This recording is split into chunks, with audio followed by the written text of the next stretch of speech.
Brought to you by V-Guard, co-powered by Sensodyne and Vimal. పలుకులలో Kesari. Associate sponsor UltraTech cement. Chandrababu తీరుపై వెల్లంపల్లి శ్రీనివాస్ ఆగ్రహం వ్యక్తం చేస్తున్నారు. డీబీటీలు డైరెక్ట్ బెనిఫిట్ ట్రాన్స్ఫర్ ని అడ్డుకోవడం వెనుక చంద్రబాబు హస్తం ఉందని ఆయన ఆరోపిస్తున్నారు. పేదలకు సంక్షేమం అందకుండా చంద్రబాబు చేస్తున్నారని అన్నారు. బీజేపీతో కలిసి ఈసీపై ఒత్తిడి తెస్తున్నారని అన్నారు వెల్లంపల్లి. పథకాలను చంద్రబాబు అడ్డుకున్నారని, ఈ ఎన్నికల్లో ప్రజలే ఆయనకి బుద్ధి చెప్తారని అన్నారు వెల్లంపల్లి శ్రీనివాస్.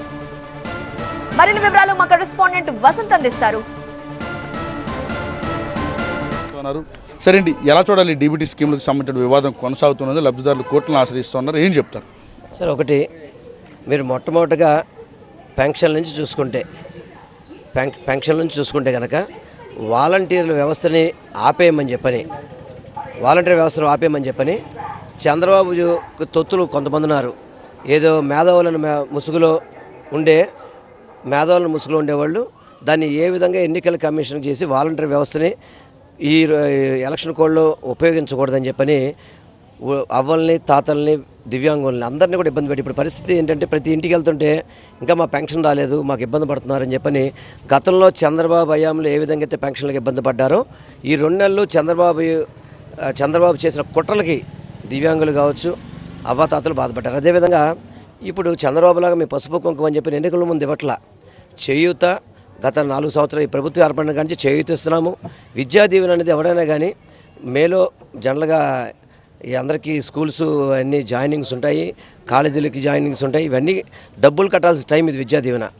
దాన్ని ఆపడం కానివ్వండి, ఈబీసీ నేస్తం కానివ్వండి, చేయూత, ఇవన్నీ కూడా ఆన్గోయింగ్ ప్రాసెస్, ప్రతి సంవత్సరం జరిగే ప్రాసెస్ని ఎందుకు ఎన్నికల కమిషన్ అడ్డుకుంటుంది? ఇది చంద్రబాబు కుట్ర కదా? చంద్రబాబు భారతీయ జనతా పార్టీతో కలిసి ఇవన్నీ ఆపినాయి కదా? పేద ప్రజలకి ఇబ్బంది కలిగించాలని చేయడం కదా? ఇవన్నీ కూడా చంద్రబాబు దుర్మార్గం.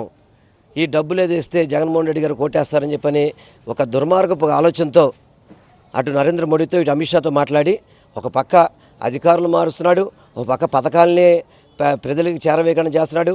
ఈ రాష్ట్రాన్ని ఇబ్బంది పెట్టే విధంగా ఈ రాష్ట్రంలో బడుగు బలహీన వర్గాలు ఎవరైతే ఉన్నారో ఆర్థికంగా వెనకబడిన ప్రతి ఒక్కళ్ళు కూడా ఇబ్బంది పడేదానికి కారణం చంద్రబాబు నాయుడు. దీనికి చంద్రబాబు నాయుడు మూల్యం చెల్లించుకోక తప్పదు. సునకానందలాగా 1 నెల 2 నెలలు అతని ఆటలు సాగుతాయేమో, కానీ రేపు 13వ తారీఖు బ్యాలెట్ బాక్స్ ఓపెన్ చేస్తే రేపు 4వ తారీఖు జగన్మోహన్ రెడ్డి గారికి ప్రభంజనం రాబోతుంది. మళ్ళీ పూర్వవైపును తీసుకొచ్చే విధంగా ఈ 2 నెలల్లో ఏదైతే చంద్రబాబు కుట్రలకు ఇబ్బంది పడ్డారో వాళ్ళందరికీ కూడా ఉపశమనం కల్పించి జగన్మోహన్ రెడ్డి గారి నాయకత్వంలో అందరికీ సంక్షేమ పథకాలు అమలు చేస్తామని చెప్పని, అభివృద్ధి కూడా చేస్తాము.